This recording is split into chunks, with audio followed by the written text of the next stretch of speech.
নমস্কার বন্ধুরা, welcome back to সোমস classroom. আজকে আমরা যেটা আলোচনা করব সেটা হচ্ছে কারশফের সূত্র, অর্থাৎ ক্লাস এইচএস দের জন্য, অর্থাৎ যারা উচ্চ মাধ্যমিক পরীক্ষা দিতে যাবে ক্লাস 12 দের জন্য কারশফের সূত্র চ্যাপ্টারটা। এই টপিকটাতে আমি যতদূর জানি যে অনেকের ক্ষেত্রে খুব অসুবিধা থাকে। আমি গ্যারেন্টি দিয়ে বলছি এই টপিকটা একবার এখানে ক্লাস করবার পর তোমাদের কোনো জায়গাতে কোনো প্রবলেম থাকবে না। It's guarantee from me, from Somnath sir. তোমাদেরকে গ্যারেন্টি এই টপিকের ওপর কোনো প্রবলেম থাকবে না। চলো কারশফের সূত্র নিয়ে আজকে ডিসকাশন করব। আমি শুধু একটাই কথা বলবো, কারশফের ল পড়বার জন্য একটাই জিনিস জানতে লাগে, ওহমস ল, আর কিছু না।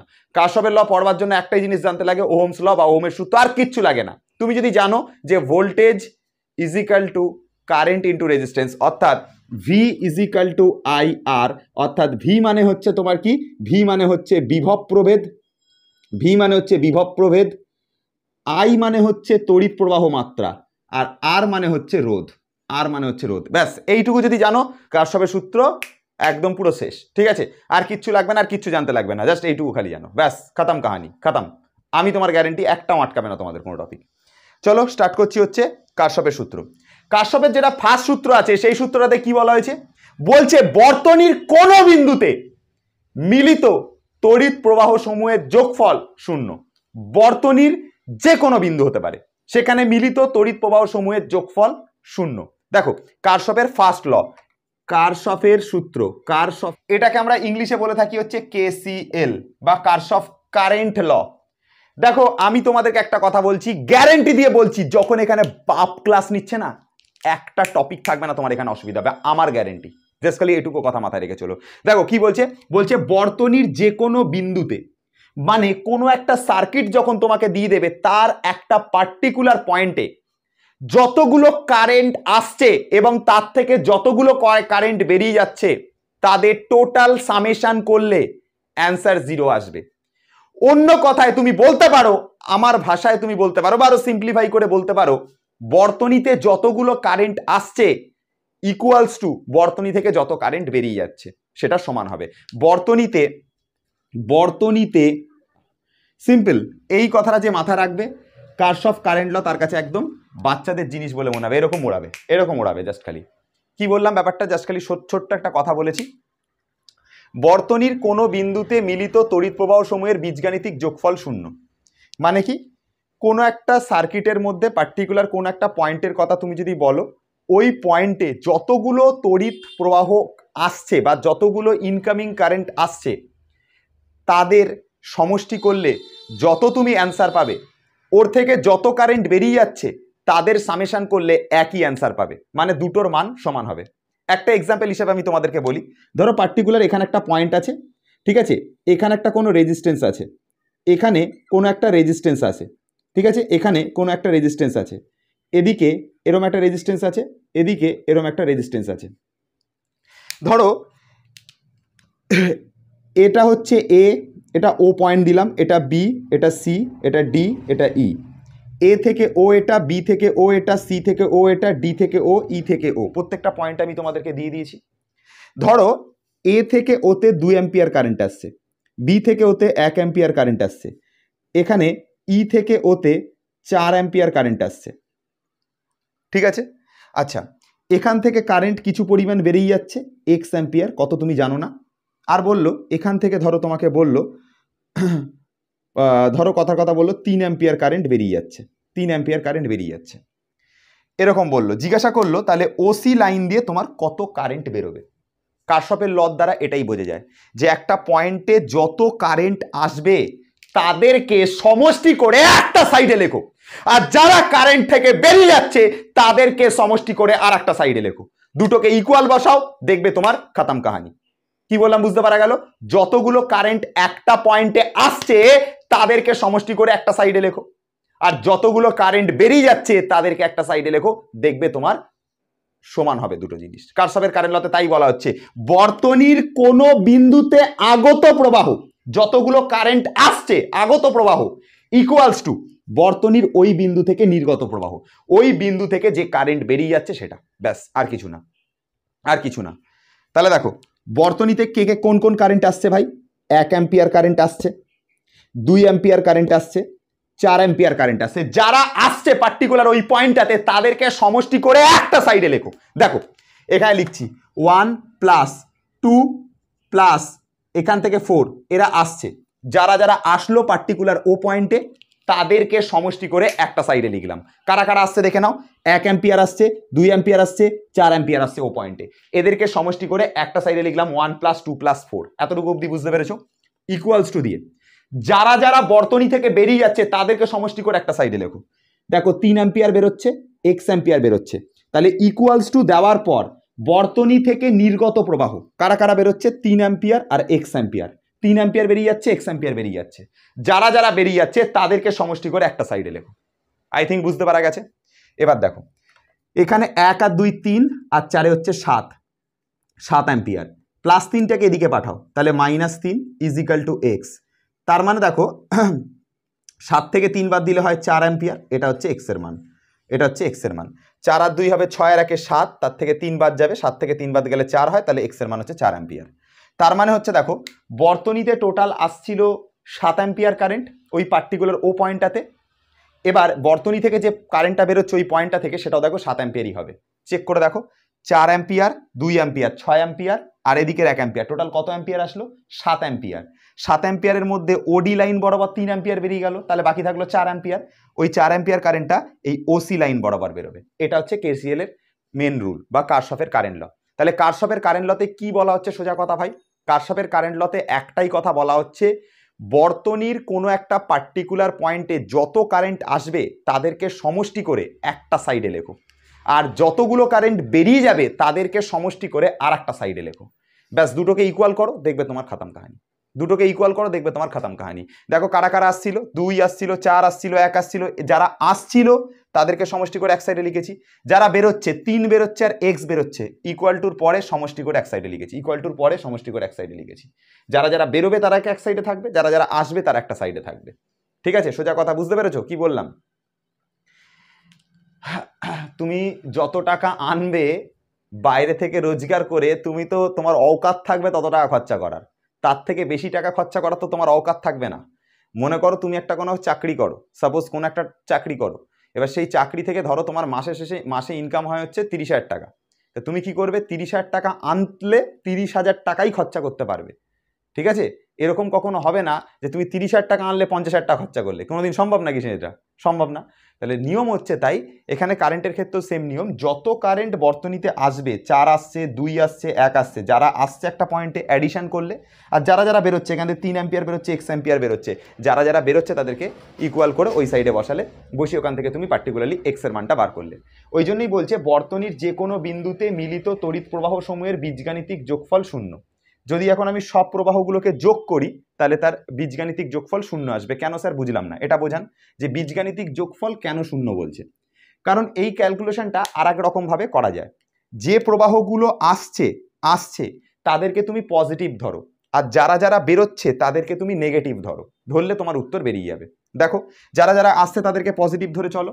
ধরো তোমার কাছে টাকা আসছে, তোমার ব্যাংকে টাকা আসছে, তার মানে কি হচ্ছে? তোমার ব্যাংকে টাকা অ্যাড হচ্ছে, টাকা বাড়ছে, টাকা বাড়াটাকে তুমি পজিটিভ যদি ধরো, তার মানে যারা যারা আসছে, কারা কারা আসছে? 1 অ্যাম্পিয়ার আসছে, তাহলে +1টা পজিটিভ, 2টা আসছে তাহলে +2টা পজিটিভ, 4টা আসছে তাহলে +4টা পজিটিভ, যারা যারা বেরোচ্ছে 3টা বেরোচ্ছে তাহলে 3টা নেগেটিভ, এক্স বেরোচ্ছে তাহলে এক্সটা নেগেটিভ, টোটাল যোগ করে আসবে 0।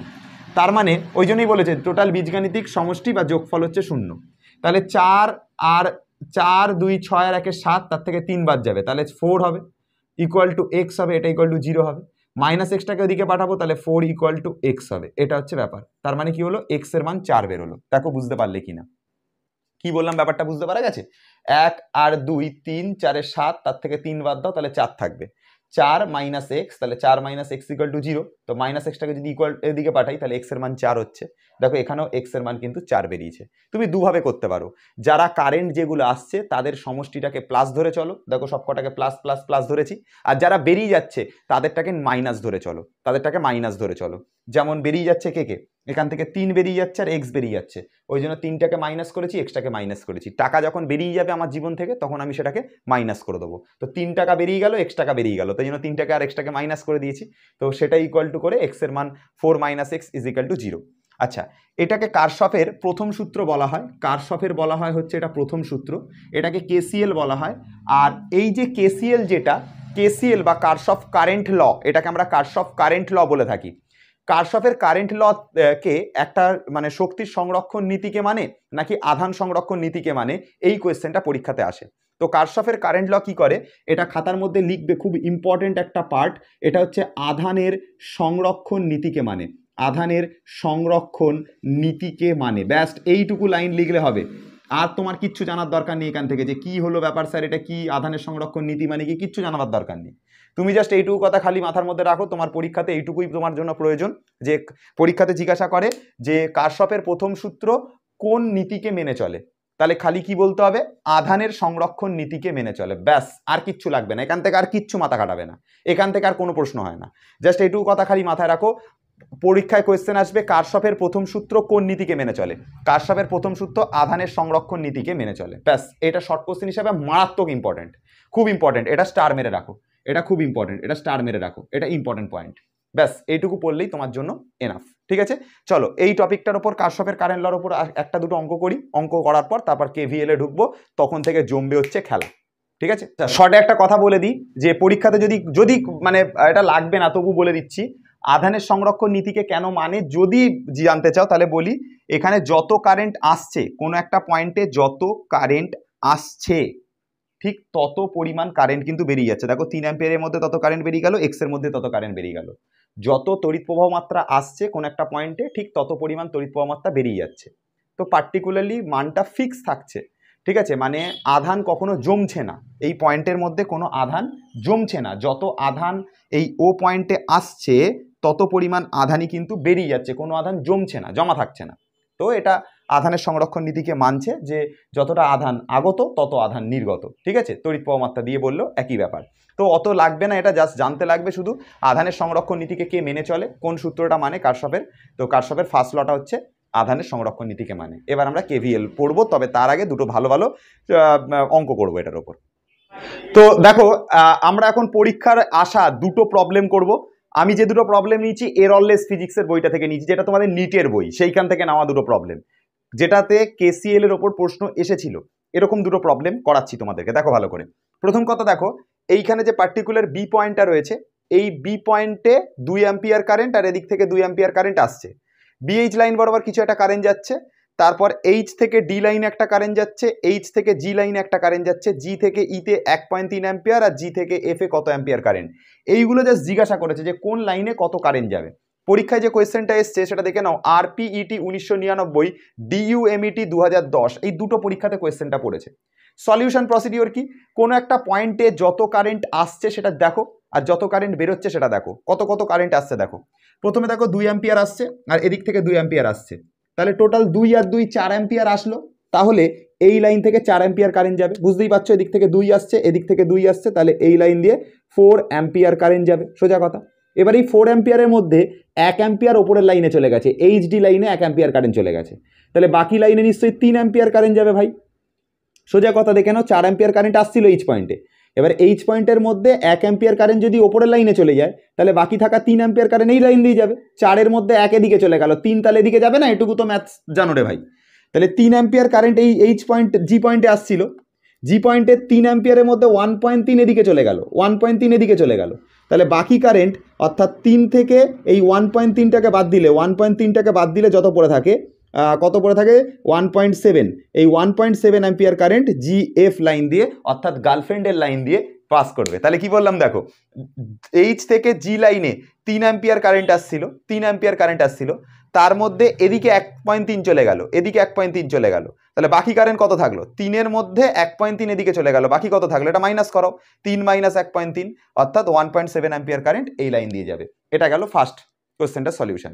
আচ্ছা, এই কোশ্চেনটা সলিউশন দেখো, এদিকে দেখো I1 কারেন্ট এদিকে আসলো, ওপরের লাইন দিয়ে দেখো কত কারেন্ট যাচ্ছে, I2 কারেন্ট যাচ্ছে, আর নিচে এই দিক দিয়ে তাহলে দেখো, তাহলে সোজা কথা দেখো, I2 কারেন্ট এদিক দিয়ে যেতে যেতে যেতে যেতে যেতে যেতে এইখানটাতে যাবার পর আবার সে নিচের দিকে নামবে, I2 কারেন্ট ফের নিচের দিকে নামবে, আর এই দিক দিয়ে I3 কারেন্টটা যাবে, I3 কারেন্টটা যাবে।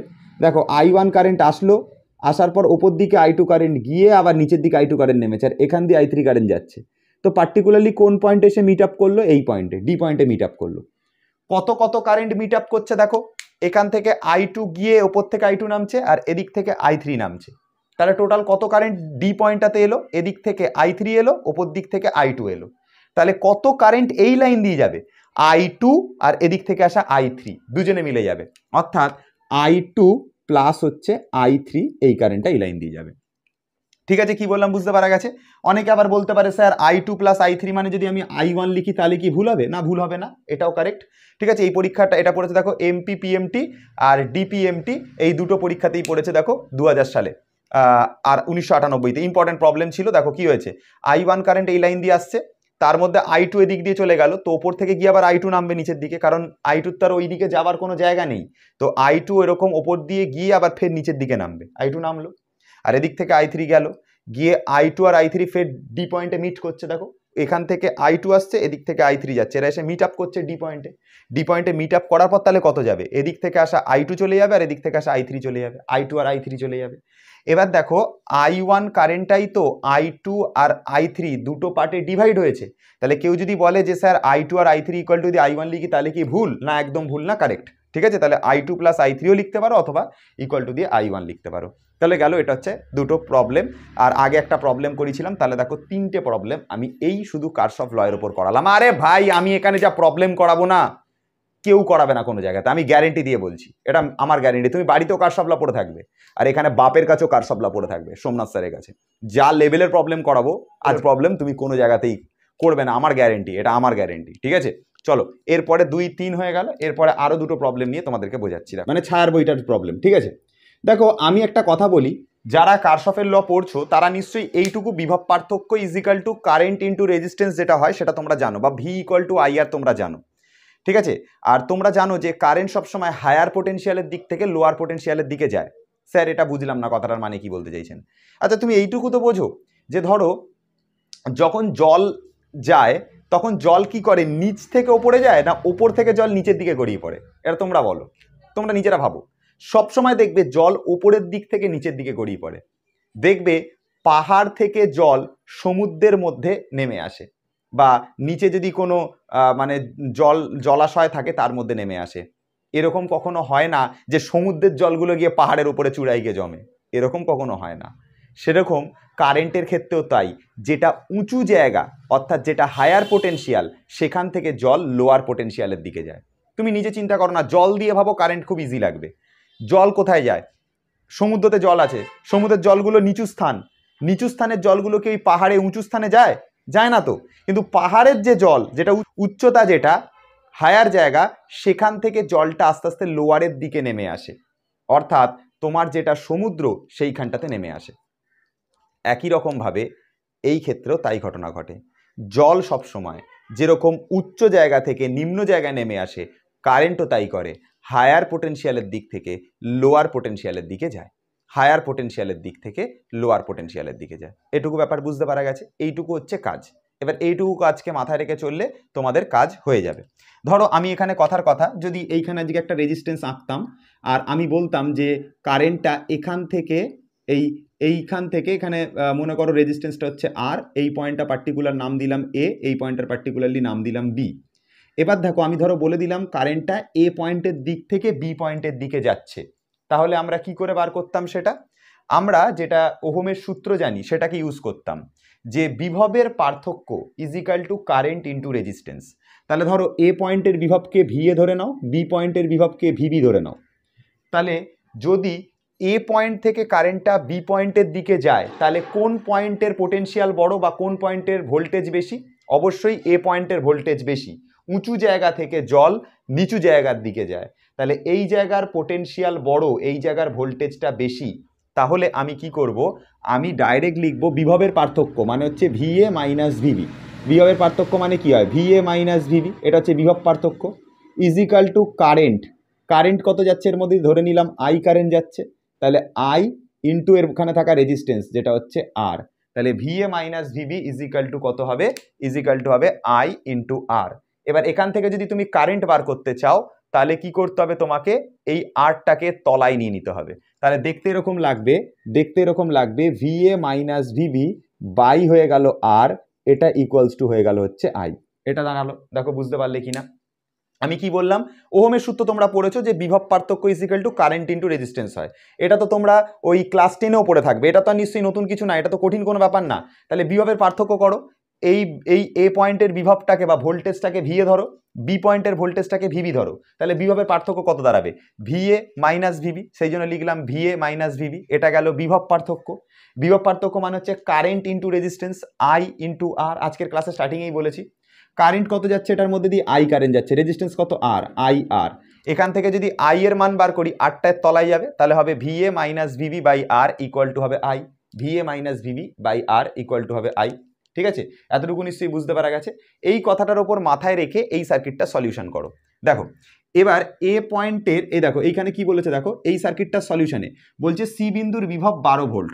এইখানে থাকা যে সি বিন্দু এর বিভব হচ্ছে 12 ভোল্ট, ঠিক আছে, বলে দিয়েছে।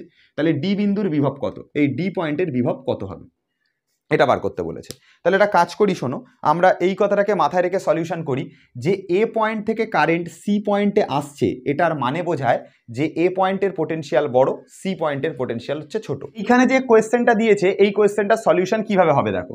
ঠিক আছে, প্রথম কথা হচ্ছে এইখানে থাকা যে কোয়েশ্চেনটা, সেখানে কি বলছে যে এই সি বিন্দুর বিভব কত, সি বিন্দুর বিভব বলে দিয়েছে 12 ভোল্ট, তাহলে জানতে চাইছে ডি বিন্দুর বিভব কত, ডি পয়েন্টের ভোল্টেজটা কত সেটা জানতে চাইছে।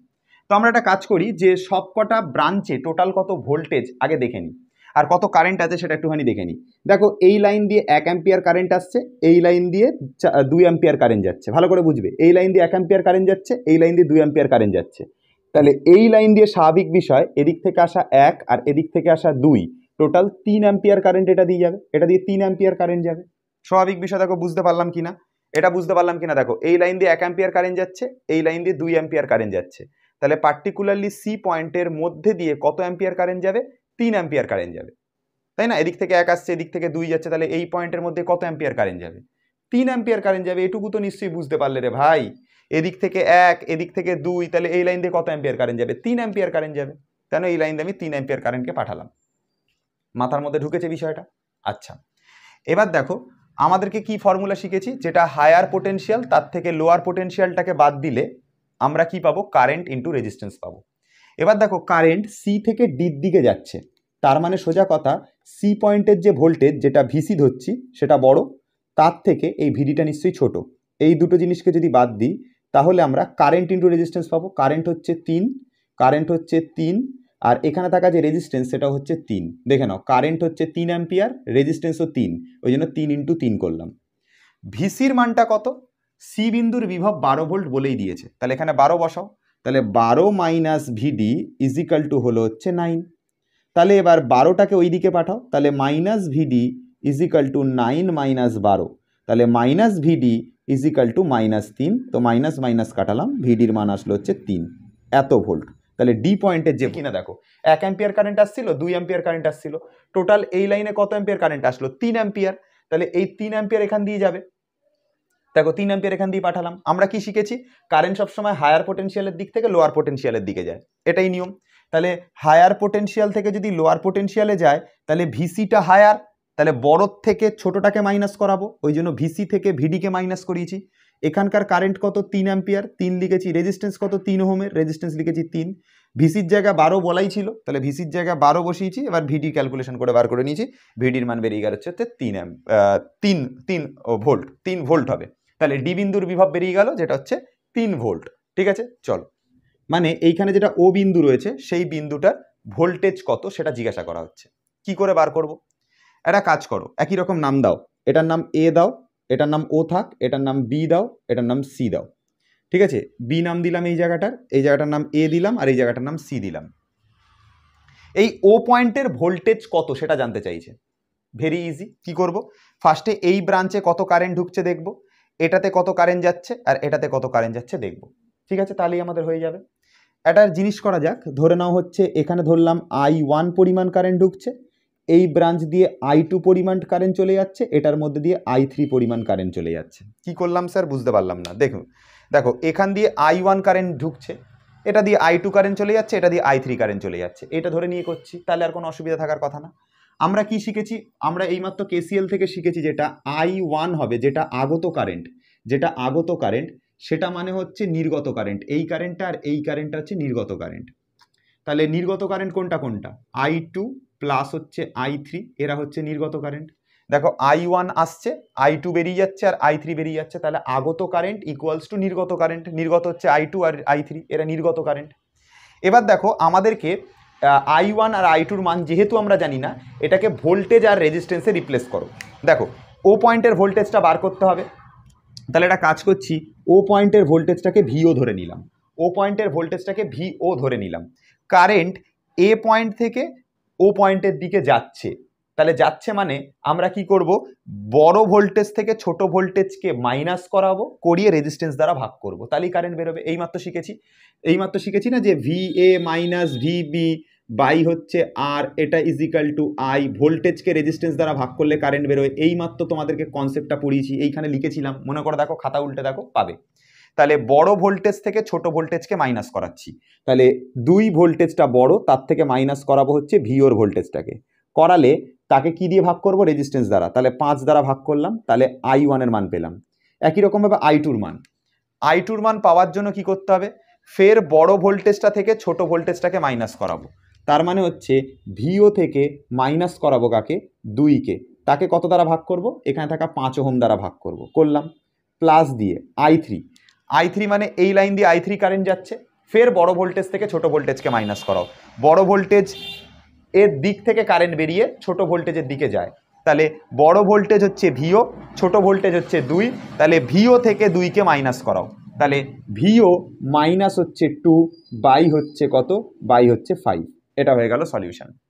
দেখো I হচ্ছে 5, আর এখানে যদি লসাগু করে দিই 5, তাহলে কত হচ্ছে দেখো, ভিও মাইনাস 2 প্লাস হচ্ছে ভিও মাইনাস হচ্ছে 2, 5 আর 5 কেটে গেল, হরে হরে 5 5 কেটে গেল, তাহলে এখানে থাকছে 2 মাইনাস ভিও, এটা ইজিক্যাল টু ভিও আর ভিওর অ্যাডিশন মানে 2VO, আর এখানে -2 আর -2 মানে হচ্ছে -4। এবার দেখো এখানকার 2VO যদি এদিকে চলে আসে, তাহলে -VO মাইনাস 2VO, এটা ইজিক্যাল টু -4, এদিকে থাকা +2টাকে যদি ওদিকে পাঠাই তাহলে এটা -2 হবে, তাহলে দুটো মিলিয়ে হবে হচ্ছে -3VO, এটা ইজিক্যাল টু -6, মাইনাস মাইনাস কেটে গেল, 3 আর 6 কেটে গেল, 2 থাকলো, তাহলে ভিওর যে মান সেটা আসবে 2 ভোল্ট, মানে আসবে 2 ভোল্ট। তার মানে এই জায়গার যে ভোল্টেজটা, সেই ভোল্টেজটা কত, সেই জায়গার ভোল্টেজটা হচ্ছে 2 ভোল্ট, এটা হচ্ছে অ্যান্সার। এই জায়গার ভোল্টেজটা হচ্ছে 2 ভোল্ট, এটা হচ্ছে অ্যান্সার। ও পয়েন্টের ভোল্টেজটা হচ্ছে 2 ভোল্ট। তাহলে সবসময় কি করতে হবে এই সার্কিট সলিউশনের জন্য, KCL সলিউশনের নিয়ম হচ্ছে আগে যে কারেন্টগুলো আসছে আর যেই কারেন্টগুলো তুমি ধরছো বেরিয়ে যাচ্ছে, সেই কারেন্টগুলো সেরকম লিখে নাও। তো আমি ধরেছিলাম I1 অ্যাম্পিয়ার কারেন্ট আসছে, আর এদিক দিয়ে I2 আর এদিক থেকে I3 বেরিয়ে যাচ্ছে, যেরকম হচ্ছে সেটাকে লিখে নেবে। লেখার পর লিখলে কি, তাহলে I1 আগত আর বাকি দুটো হচ্ছে নির্গত, তাহলে তাই করেছি। আগতটাকে এক সাইডে রেখেছি, যারা যারা বেরোচ্ছে I2 আর I3 বেরোচ্ছে, এখান থেকে I2 আর I3 বেরোচ্ছে, তাদেরকে একটা সাইডে রাখলাম। নিয়ম কি, কারেন্ট বার করবার নিয়ম হচ্ছে দুটো পয়েন্টের পোটেনশিয়ালকে রেজিস্ট্যান্স দ্বারা ভাগ করো, তাহলে বড় পোটেনশিয়ালকে ছোট পোটেনশিয়াল দিয়ে ভাগ করে রেজিস্ট্যান্স দ্বারা ভাগ করলাম। ওই জন্য বড় থেকে ছোটকে মাইনাস করি রেজিস্ট্যান্স দ্বারা ভাগ, ফের বড় থেকে ছোটকে মাইনাস করি রেজিস্ট্যান্স দ্বারা ভাগ, ভিও -2/5, আর একটা হচ্ছে ভিও -2/5, তাহলে বড় থেকে ছোট রেজিস্ট্যান্সটাকে ভাগ মানে বিয়োগ করিয়ে তাকে রেজিস্ট্যান্স দ্বারা ভাগ করেছি। এই যে এই ফর্মুলাটা, VA - VB/R ইজিক্যাল টু হচ্ছে I। এইটুকু হচ্ছে কাজ, আর কি, আর কিচ্ছু নেই। আরামসে এই প্রবলেম নেমে যাবে, তোমাদের পরীক্ষাতে আসা যে কোনো প্রবলেম জাস্ট এরকম তুড়ি মারবে, উড়ে চলে যাবে। ঠিক আছে, চলো একটা কোশ্চেন দেখাচ্ছি তোমাদের। দুয়ারি মাইতি মজুমদারের বই থেকে তোলা, হটসের যে প্রবলেমগুলো থাকে সেখান থেকে নেওয়া। দেখো এখান থেকে একটা ভালো কোশ্চেন বলছে যে এরকম একটা চিত্র দেওয়া আছে, বলছে বি এবং সি বিন্দু দুটি ভূ সংলগ্ন, মানে এখানে থাকা যে বি পয়েন্টটা আর এখানে থাকা যে সি পয়েন্টটা সেটা গ্রাউন্ড করা আছে, মানে কি ভূ সংলগ্ন করা আছে। স্যার ভূ সংলগ্ন মানে কি, এই দুটো পয়েন্টের পোটেনশিয়াল হচ্ছে 0, মানে বি পয়েন্টের এটাকে দেখো, এটাকে গ্রাউন্ড করে রেখেছে, আবার এটাকেও কি করেছে, গ্রাউন্ড করে রেখেছে। কারণটা কি করে বুঝলেন স্যার, এখানে বলা আছে বি আর সি বিন্দু দুটি হচ্ছে ভূ সংলগ্ন, মানে এই জায়গার পোটেনশিয়ালও 0, এই জায়গার পোটেনশিয়াল হচ্ছে 0, এই হচ্ছে কাজ আর কি। তো এই জায়গার পোটেনশিয়াল হচ্ছে 0 আর এই জায়গার পোটেনশিয়াল হচ্ছে কি 0 গেল। আচ্ছা এই পয়েন্টের ভোল্টেজটা কত, 2 ভোল্ট। আচ্ছা ও বিন্দুর বিভব কিছু বলে দেওয়া নেই, প্রত্যেকটা রোধ দেওয়া আছে, জাস্ট খালি কারেন্ট কত যাবে এই প্রত্যেকটা রোধের মধ্যে দিয়ে সেটা আমাকে বার করতে বলেছে। তো কি করে করব, আমি ধরছি এই লাইন দিয়ে I1 পরিমাণ কারেন্ট যাচ্ছে, এবং এখান থেকে I2 কারেন্ট বেরিয়ে যাচ্ছে, এখান থেকে I3 কারেন্ট বেরিয়ে যাচ্ছে। পুরো আগেরটার মতন সলিউশন করো, তাহলে I1 কারেন্ট যখন ঢুকছে তাহলে I1টা হচ্ছে আগত কারেন্ট ইকুয়ালস টু দিয়ে যারা যারা বেরোচ্ছে I2 বেরোচ্ছে আর I3 বেরোচ্ছে তাদেরকে ইকুয়াল টু দিয়ে বসাও, ইকুয়াল টু দিয়ে I2 আর I3 কে বসালাম, যে আসছে তাকে লিখলাম ইকুয়াল টু দিয়ে এ বেরিয়ে যাচ্ছে এবং এ বেরিয়ে যাচ্ছে, তাহলে ইকুয়াল টু দিয়ে I2 আর I3টাকে লিখলাম, লেখা কমপ্লিট। এবার হায়ার পোটেনশিয়াল থেকে লোয়ার পোটেনশিয়ালের মাইনাস করাও, যেখান থেকে কারেন্ট আসছে সেই জায়গাটাকে হায়ার ধরবো, যেখানে যাচ্ছে সেটাকে লোয়ার ধরবো। তাহলে এটা হচ্ছে 2 মাইনাস এখানকার পোটেনশিয়াল হচ্ছে ও, তাহলে এখানটা ভিও ধরে নিলাম, তাহলে 2 মাইনাস ভিও, তাহলে 2 মাইনাস ভিও ভোল্টেজ বাই হচ্ছে এখানকার রেজিস্ট্যান্স মানে হচ্ছে 5। ঠিক আছে, কি বললাম বুঝতে পারা গেল? দুটো পয়েন্টের পোটেনশিয়ালকে তার রোধ দ্বারা ভাগ করো, 2 মাইনাস ভিও বাই 5 গেল। আবার দেখো এখানে এটা হচ্ছে ভিও, এটা হচ্ছে 0, তাহলে কি করব, দুটো পয়েন্টের পোটেনশিয়ালকে ফের মাইনাস করো, ভিও থেকে 0কে মাইনাস করো, ভিও মাইনাস 0 বাই হচ্ছে এখানকার রেজিস্ট্যান্স যেটা হচ্ছে 5 প্লাস দিয়ে ফের I3 এখান থেকে যাচ্ছে, তাহলে ভিও থেকে 0কে মাইনাস করো, ভিও মাইনাস 0 বাই হচ্ছে এখানকার রেজিস্ট্যান্স যেটা হচ্ছে 5। তাহলে দেখো এখানে কত দাঁড়াচ্ছে, 2 minus VO, 2 minus VO by হচ্ছে 5 equals to VO by 5 plus VO by 5, VO by 5 plus হচ্ছে ভিও বাই হচ্ছে 5, এটা হলো। আচ্ছা দেখো তাহলে এখানটা থেকে যদি লসাগু করি এটা এরকম দাঁড়াবে 2 minus VO by 5 is equal two লসাগু করলে 5 ভিও প্লাস হচ্ছে ভিও, 5 আর 5 কেটে গেল, তাহলে থাকলো 2 মাইনাস ভিও ইজিক্যাল টু হচ্ছে ভিও প্লাস হচ্ছে ভিও, এটাকে ওদিকে পাঠাও, তাহলে 3 ভিও এটা ইজিক্যাল টু 2। দেখো এখানে একটা নেগেটিভ ভিও ছিল, ওদিকে গেলে পজিটিভ ভিও হবে, তাহলে ভিও ভিও 2 ভিও আর একটা ভিও মানে টোটাল 3 ভিও ইজিক্যাল টু 2। তাহলে তাহলে এখানটা থেকে শুধু ভিওর মান অর্থাৎ ভিওর যে মান দাঁড়াবে সেটা দাঁড়াবে 2/3, তিনটা তলায় যাবে 2/3, ভিওর যে মান আসবে সেটা আসবে 2/3, মানে এই পয়েন্টের যে পোটেনশিয়াল সেটা হচ্ছে 2/3 ভোল্ট, 2/3 ভোল্ট এই পয়েন্টের পোটেনশিয়াল। ঠিক আছে, কোন পয়েন্টের পোটেনশিয়াল, এই যে ও পয়েন্ট যেটা রয়েছে তার পোটেনশিয়াল, এই জায়গার পোটেনশিয়াল কত 2/3 ভোল্ট। ঠিক আছে, ও পয়েন্টের পোটেনশিয়াল কত 2/3 ভোল্ট, এটা বের। এবার দেখো 2/3 ভোল্ট যদি ও পয়েন্টের পোটেনশিয়াল দাঁড়ায় তাহলে আমাকে জানতে হবে যে কারেন্ট কত কত যাচ্ছে। দেখো ভালো করে, ফের কারেন্ট বের করবার নিয়ম হচ্ছে তাই ছিল, এই পয়েন্টের পোটেনশিয়াল মাইনাস এই পয়েন্টের পোটেনশিয়াল ডিভাইডেড বাই হচ্ছে তোমার রেজিস্ট্যান্স, তাহলেই I1 বেরোবে। কারেন্ট বার করবার সূত্র কি ছিল তোমরা নিশ্চয়ই জানো, যে I1 ইজিক্যাল টু বড় পয়েন্টের পোটেনশিয়াল মাইনাস ছোট পয়েন্টের পোটেনশিয়াল, তাহলে 2 থেকে 2/3 বিয়োগ করাবো, 2 মাইনাস 2/3 বিয়োগ করাবো বাই হচ্ছে রেজিস্ট্যান্স, রেজিস্ট্যান্স কত 5, রেজিস্ট্যান্স হচ্ছে 5, তাহলে এটাকে বিয়োগ করি, দেখো কত দাঁড়াবে, এটাকে বিয়োগ করালে হচ্ছে দেখো 3 দুগুণে 6 মাইনাস 2, তার মানে হচ্ছে 4 বাই হচ্ছে 3 বাই হচ্ছে 5, এটার তলায় কিছু নেই মানে 1 আছে ধরে উল্টাও, তাহলে বেরোবে 4/3 ইন্টু 1/5 মানে বেরোবে 4/15 এত অ্যাম্পিয়ার, এত অ্যাম্পিয়ার, মানে এই লাইন দিয়ে যে কারেন্ট যাচ্ছে সেটা বেরোচ্ছে, সেটা যাচ্ছে হচ্ছে 4/15 এত অ্যাম্পিয়ার কারেন্ট যাচ্ছে এই লাইনটার মধ্যে দিয়ে, পার্টিকুলারলি এই থেকে এই লাইনটার মধ্যে দিয়ে। আবার দেখো আমরা এই ও থেকে বিতে কারেন্টের ডিরেকশন নিয়েছি, এটা হতে পারে আমাদের ডিরেকশনটা ভুল নাও আছে।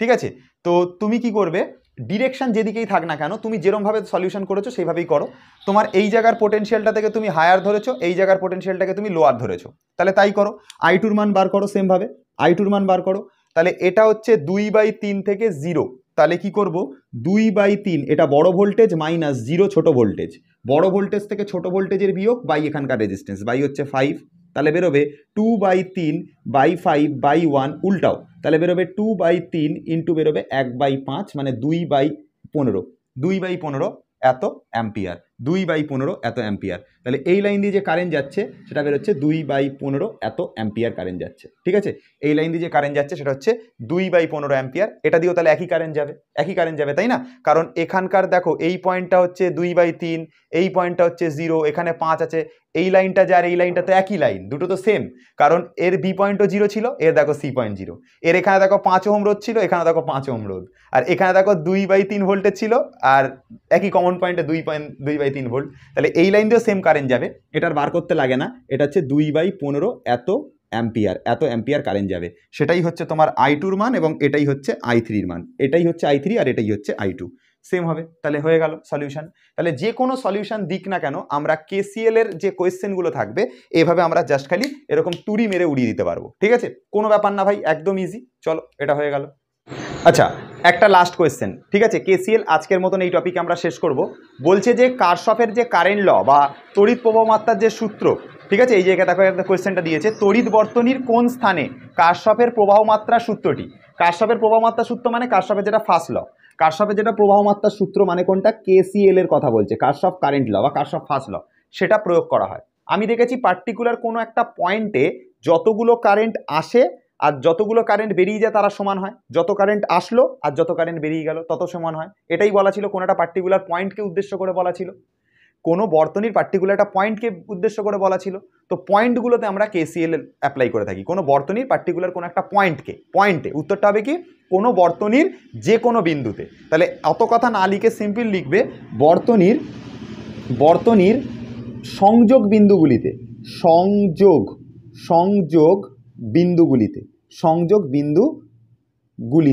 সংযোগ বিন্দুগুলিতে, ঠিক আছে, বর্তনীর সংযোগ বিন্দুগুলিতে, মানে পার্টিকুলার কোন একটা পয়েন্ট যেটা সংযোগ বিন্দু, যেখানে অন্যান্য মানে লাইনগুলো এসে জুড়েছে, সেই রকম জায়গাতে কেসিএল অ্যাপ্লাই করতে পারে। একটা এক্সাম্পল দিয়ে বোঝাচ্ছি, ধরো তোমার কাছে এরকম একটা সার্কিট রয়েছে, এখানে একটা ভোল্টেজ দেওয়া, ঠিক আছে, এরকম একটা কোনো রেজিস্ট্যান্স দেওয়া, এখানে ফের একটা রেজিস্ট্যান্স দেওয়া, ঠিক আছে, এখানে ফের একটা রেজিস্ট্যান্স দেওয়া, ফের এখানে একটা রেজিস্ট্যান্স দেওয়া, ঠিক আছে, এখানে আবার একটা ভোল্টেজ দেওয়া, এরকম দেওয়া আছে।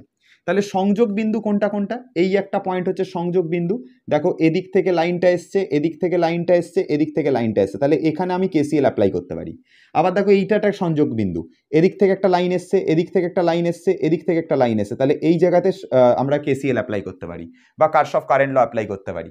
এখানে ওইভাবে ধরতে পারি যে এই পয়েন্টে ইনকামিং কারেন্ট ইকুয়ালস টু এদিকের আউটগোয়িং কারেন্ট, আবার এইখানের ইনকামিং কারেন্ট ইকুয়ালস টু এদিকের আউটগোয়িং কারেন্ট, এভাবে ধরে আমরা কাজ করতে পারি। তো সেই জন্য বলবে বর্তনীর সংযোগ বিন্দুগুলিতে, এইটা সংযোগ বিন্দু, এটা সংযোগ বিন্দু, বর্তনীর সংযোগ বিন্দুগুলিতে আমরা কি অ্যাপ্লাই করতে পারি, হচ্ছে কারশফের প্রবাহমাত্রা সূত্রটা, অর্থাৎ কেসিএল বা যেটা ফার্স্ট ল, সেটাকে অ্যাপ্লাই করতে পারি। এই হয়ে গেল ব্যাপার। নেক্সট ক্লাসে আমরা কেভিএল নিয়ে আলোচনা করব, কারশফ ভোল্টেজ ল আলোচনা করব। শুধু দুটো জিনিস তোমরা একটুখানি দেখে রাখো, আমার ক্লাস 10-এর একটা ভিডিও আছে যেখানে আমি রোধের শ্রেণী সমবায় আর সমান্তরাল সমবায় বুঝিয়েছিলাম, আর বিভব মানে যেটা ওহমের যে সূত্র সেটা খালি একটুখানি দেখে রাখো, আমি তোমাকে গ্যারান্টি দিচ্ছি এখানে একদম পুরো ধোঁয়া হয়ে যাবে জিনিসটা, ঠিক আছে। এইটা একটা ভিডিও আছে, দেখে নেবে, series and parallel combination of resistance, class 10-এর একটা ভিডিও আছে, এটা হচ্ছে ক্লাস 10-এর, ঠিক আছে, ওই ভিডিওটা খালি একটুখানি দেখো ক্লাস 10-এর, ব্যাস ওইটা যদি তুমি দেখে থাকো, আমি তোমাকে গ্যারান্টি দিয়ে বলছি তুমি পরের ক্লাসে আসো, কেভিএল রিলেটেড যা প্রবলেম আছে, এরকম যে বড় বড় যে সার্কিটগুলো যেগুলো তোমাদের দ্বারা নামে না, সোমনাথ স্যারের গ্যারান্টি বাপ এখানে পড়াচ্ছে, নামিয়ে দেবে যে কোনো সার্কিট, ঠিক আছে। চলো নেক্সট ক্লাসে আসো, এইটা খালি দেখে এসো, series parallel combination of resistance, এটা দেখে এসো, হয়ে যাবে, ঠিক আছে। আর এই টপিকটাকে ভালো করে কিন্তু পড়ে আসবে আজকের টপিকটা, আর ওই যেটা বললাম বিভব পার্থক্য is equal to current into resistance, ওটা খালি একটু দেখে এসো।